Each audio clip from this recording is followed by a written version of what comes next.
Parti. Donc, on se tait s'il vous plaît. Donc, on vous dit, dans la phase 2, je ne vais pas faire le démarrage parce que je veux gagner un petit peu de temps par rapport au cours qu'on a manqué. Distance dans un repère orthonormé. Donc, qui c'est qui peut me rappeler déjà qu'est-ce que c'est qu'un repère orthonormé? Ça porte son nom orthonormé, pourquoi? Parce qu'au IG, on a la même distance. Alors déjà, il y aura la même unité, oui. Et pourquoi ça s'appelle ortho? Ortho, je vous l'avais dit, ça veut dire quoi ortho? Orthodontiste, orthopédique, remettre droit, orthophoniste. Donc, orthophoniste. Ortho, c'est une racine grecque qui veut dire droit.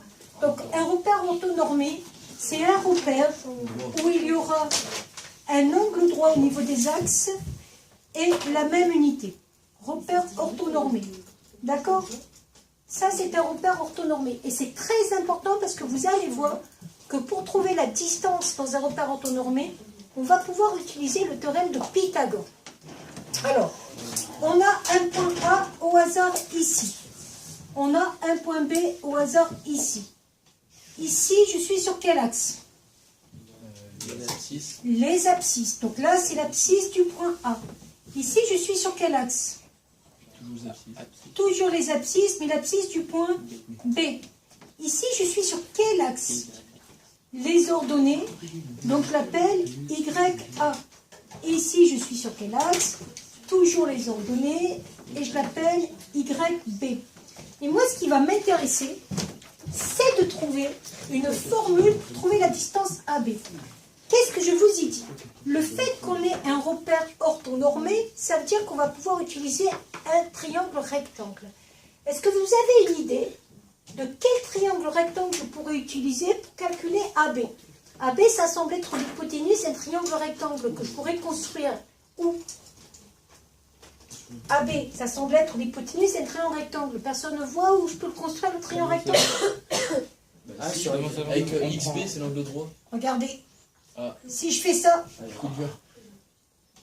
là j'ai un angle droit. D'accord? Vous voulez l'appeler comment ce point? ZP. Allez, P. Et comme quoi? Vu qu'on a un angle droit, on peut appliquer le théorème de Pythagore que vous avez vu en 4e.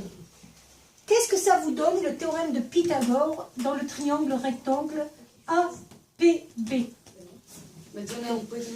Alors, l'hypoténuse, ça serait quoi? AB. AB au Carré. carré. Donc, on applique le théorème de Pythagore dans le triangle rectangle APB.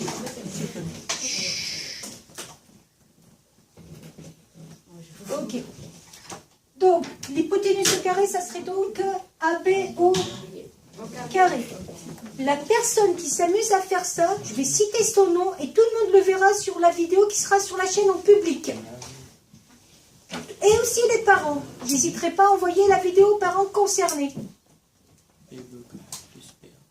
Alors, AB au carré. Le théorème de Pythagore me dit que c'est l'hypoténuse carré, mais c'est égal à quoi? BP au carré. AB plus au PA. carré plus BP.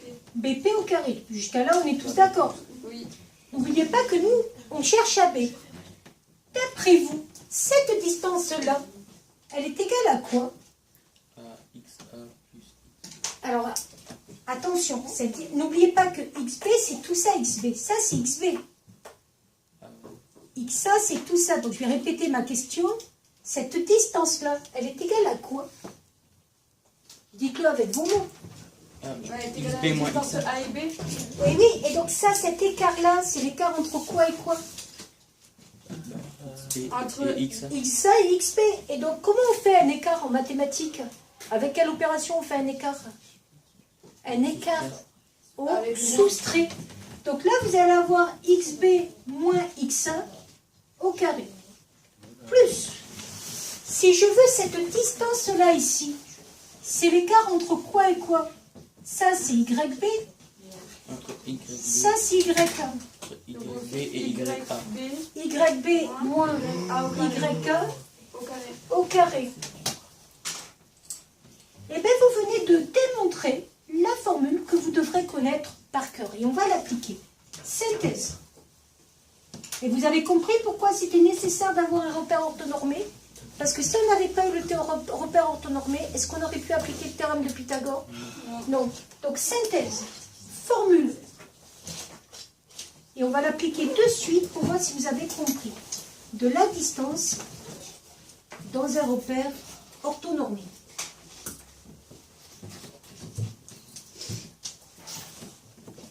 AB au carré, ça va donc être quoi?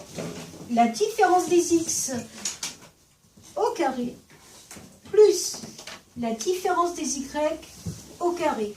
Et si je veux AB, comment on fait pour enlever un carré, et ça vous le savez depuis aussi le collège? Comment on fait pour enlever un carré? Bon, on fait x2. Non, on fait pas x2. On fait. Vous vous rappelez Pythagore, on vous disait AB au carré fait 25. Comment vous faisiez pour trouver AB? racine carrée. Racine carrée. En fait, comme si vous voulez avoir après AB, vous avez juste à mettre la racine. Donc xb moins xa au carré plus yb moins yk au carré. Alors ce qu'on va faire, cette synthèse, c'est une formule qu'il faudra savoir, c'est la deuxième formule de cours, vous n'en aurez pas d'autre. Et on va faire une petite application pour voir si vous avez compris. Application. Imaginons que le point A est pour coordonnées 2 et 3. Imaginons que le point B est pour coordonnées 4 et 5. Est-ce que vous pouvez me dire, on est dans un repère orthonormé? Ça, c'est très important, sinon, pas de formule.